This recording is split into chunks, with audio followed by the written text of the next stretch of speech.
Y'all see the title? Trouble in OVO Paradise. I know you already have heard the news, man.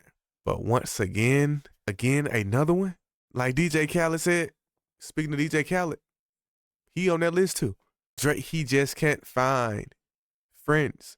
No new friends. No old friends. No friends at all, man. This man, you remember a few years ago when he was on stage? Well, a few months ago. I forgot where he was at, but he was on stage. He was on stage crying, whining, saying, all the friends I have right here are my real friends. Day ones. He went all the way to the UK, started trying to love bomb them, saying they're the best crowd, they're the best rappers, doing anything and everything to maintain this image. And you can tell it's eating him alive. You can see him physically having to go and get the plastic surgery, hair extensions. But you can tell in his face, the stress is getting to him. Of course, makes sense. He's Drake. Look at the Spotify rap. Look at the data. He's still Drake. But we keep seeing these patterns over and over and over. And like Kendrick said, it's a battle with himself. He can't stop himself from being Drake. Drake's biggest enemy is Aubrey. No, he has Drake and Aubrey on his shoulders like an angel and a demon. And he's taking this only child syndrome thing to the max. You can tell he has not grown up with any actual siblings. Never had to actually share. No cousins that truly he got to see all the time. Remember, he had cousins in Memphis, got Jewish cousins. He didn't fill in on either side. Kendrick already explained that in Meet the Grams. And we keep seeing this manifested into real life and all his relationships. But hey, you'll take my word for it. Take top 5. Drake's top eater. Come on, man. Let me go ahead and pull it up real quick. Hey, Rocky, I see you. Appreciate you. Appreciate everybody just coming in. And this is crazy. Wait, actually, let me say this. Let me show this first. Let me see. Here we go. And this is crazy because this is from Hitter. If y'all know Hitter, he was on Kendrick's GNX. He's one of the most memorable faces on the cover of To Pimp a Butterfly.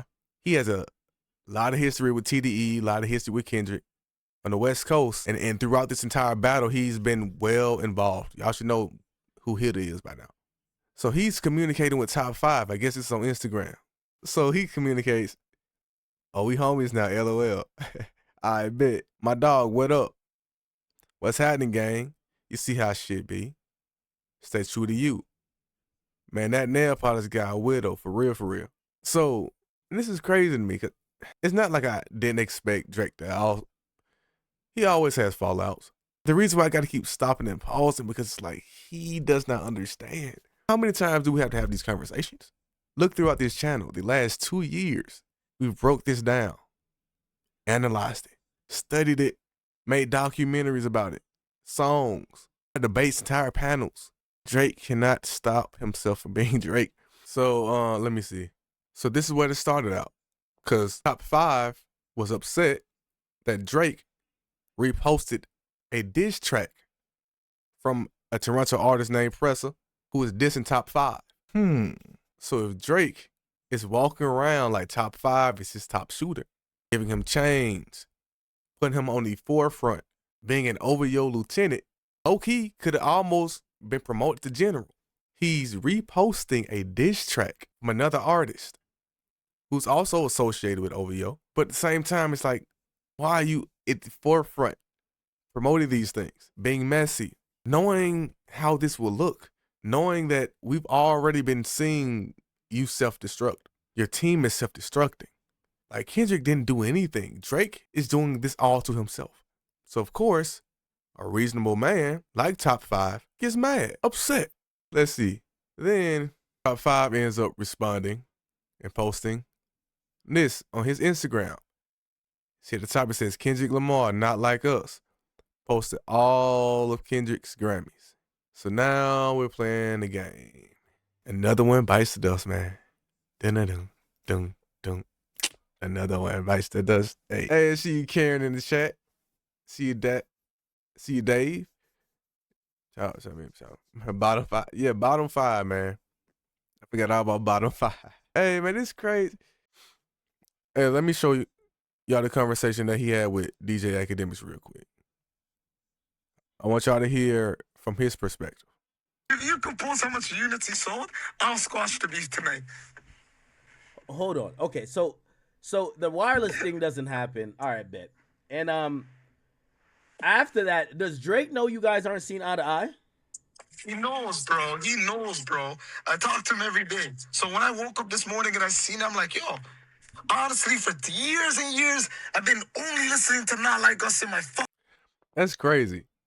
He just said he talks to Drake every day. Of course, he's exaggerating, but I'm pretty sure he talks to Drake regularly, right? Or at least has access to talk to him, because we've seen the FaceTime, we've seen the screenshots. We know they linked up. We've seen them together a lot. So once again, how can you just randomly post someone on your story? You're Drake still, man. No matter what's going on with the beef, you're still Drake. Your numbers are still your engagement. You're still the number one when it comes to just numbers and views and celebrity. Come on, bro. You're still an international pop star. He's posting this on his Instagram story for the entire world to see. Remember when he was moving, talking like he's an OVO general? This is the dumbest thing you could possibly do. Imagine Jay-Z doing this, posting on Instagram stories in people's comment section, posting memes. This is the reason why Drake got whooped in the battle in the first place. He has the worst chess moves of all time. We should not know about these things at all. This is so stupid, man. Karen, they fighting against, we don't have to do anything. We just got to sit back and watch.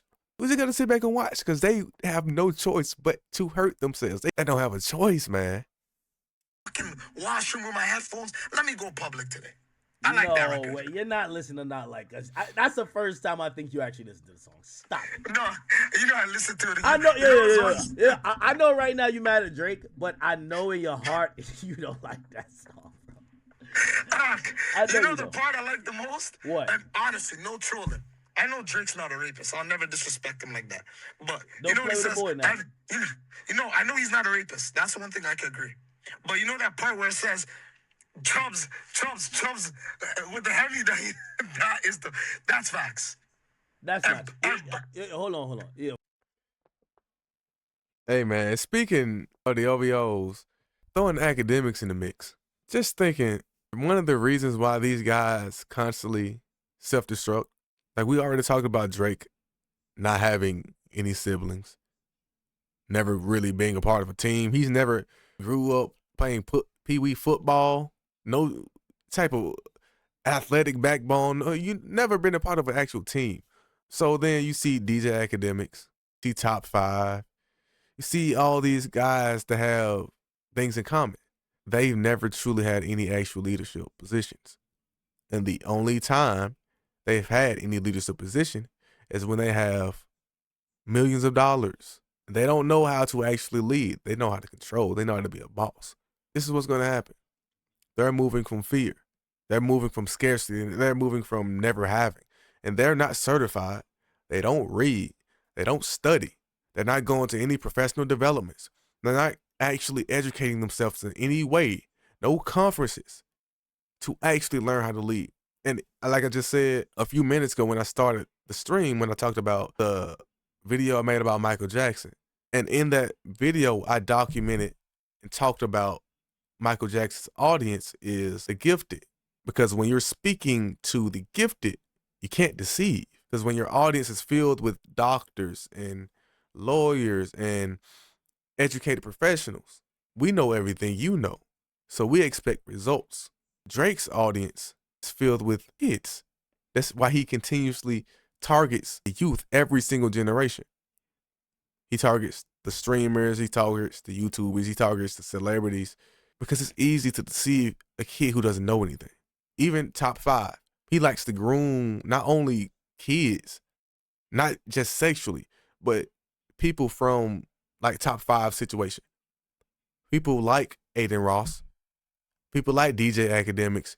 Man, they easy pickings, man. Easy pickings, and they love being preyed. They love being preyed upon. They volunteer for it. So it's this symbiotic relationship. And look at Academic, his face, man. He happy about it too. Just jolly.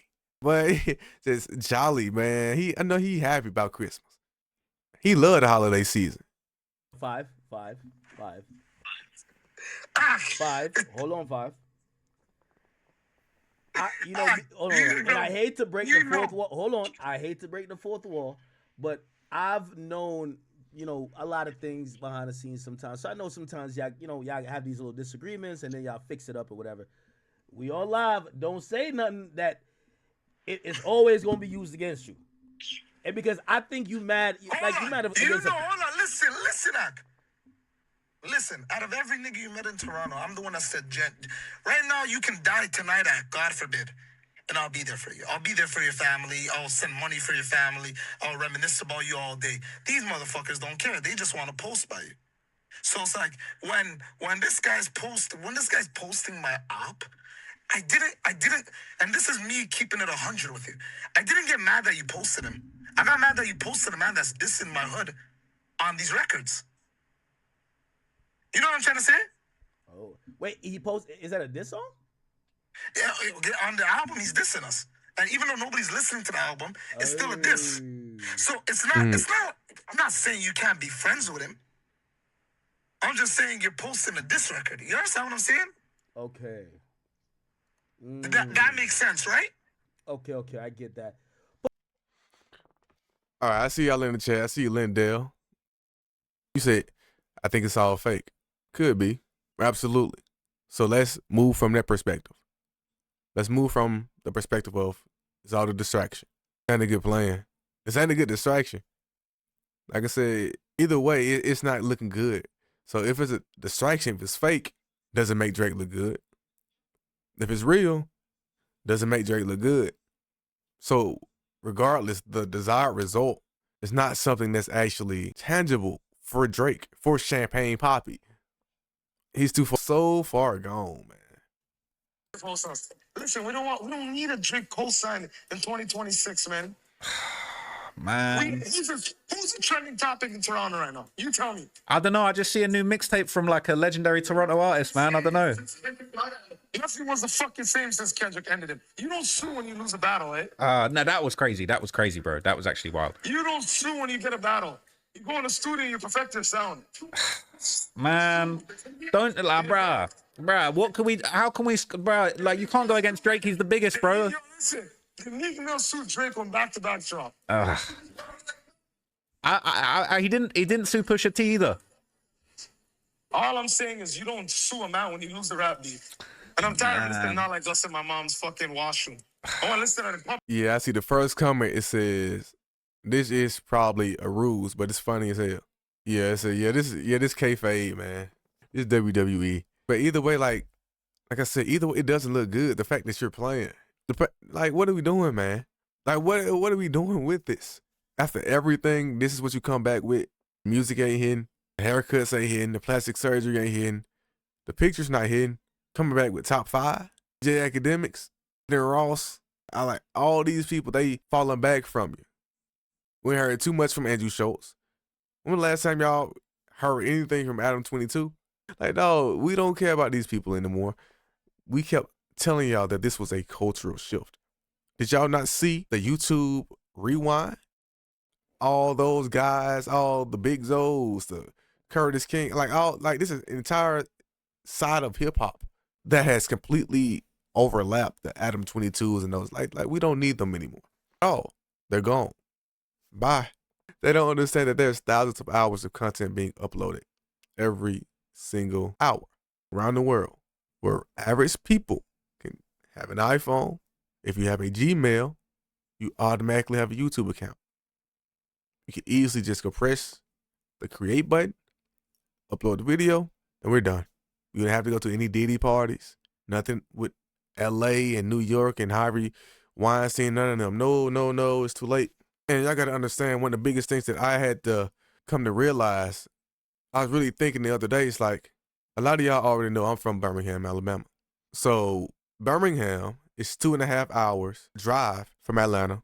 3 hours north is Memphis. 5 hours is New Orleans. 4 hours is Florida to the beach. Birmingham has nothing but black mayors. I grew up black firefighters, black police officers, black teachers, Same thing with Atlanta. We know that the mass majority of black people live in the South, but throughout all of our history in America, specifically the last few decades when the entertainment industry started to pop off, all of our art has been distributed out west to LA or either up north to New York. If you've ever lived in LA or New York, it's completely normal to you to be the third, fourth minority. That's not normal here. Then you start to realize a lot of what we've been giving in our art, in our entertainment, has not been from people that have truly experienced what it's like to be around nothing but black people. There's always somebody going off somewhere else. We've never had any actual control of our art. So we've always had a few people had to fight for a few spots on radio programs, TV programs. And then somebody else chose them as a gatekeeper. We know, I've heard of Plato's cave allegory. There's just a bunch of people behind the scenes making a bunch of shadows. We've never had control of that until now. This is the one time in human history that we've actually had the opportunity to have these conversations. Don't take it for granted. I always talk about on this channel the power of the subconscious. As black people, we were not allowed the ability to read. Women throughout history were not allowed the ability to read. Most people, about 1% during medieval times, could read 1%. Literally, and that means everybody else were working on the farms, outside, died, no one knew their names. Who cared? Nah, man. The pandemic shaped a lot, man. It changed a lot. And we always talk about how art itself is just a representation of the observation that already exists. We've, throughout this battle, been talking about Kendrick is just a reflection of the conversation we've already been having. Yeah, I see you. What's the dirt? I don't even talk about, like, I forgot all about old buddy. A lot of these dudes, we don't need them anymore, man. At all. So, yeah, this is much bigger than just a rap battle. And we've been saying it, and people thought we were playing. They thought we were bluffing. Kendrick, he's still going at it, 2025. What started as just a rap battle has turned into an entire movement. Entire movement.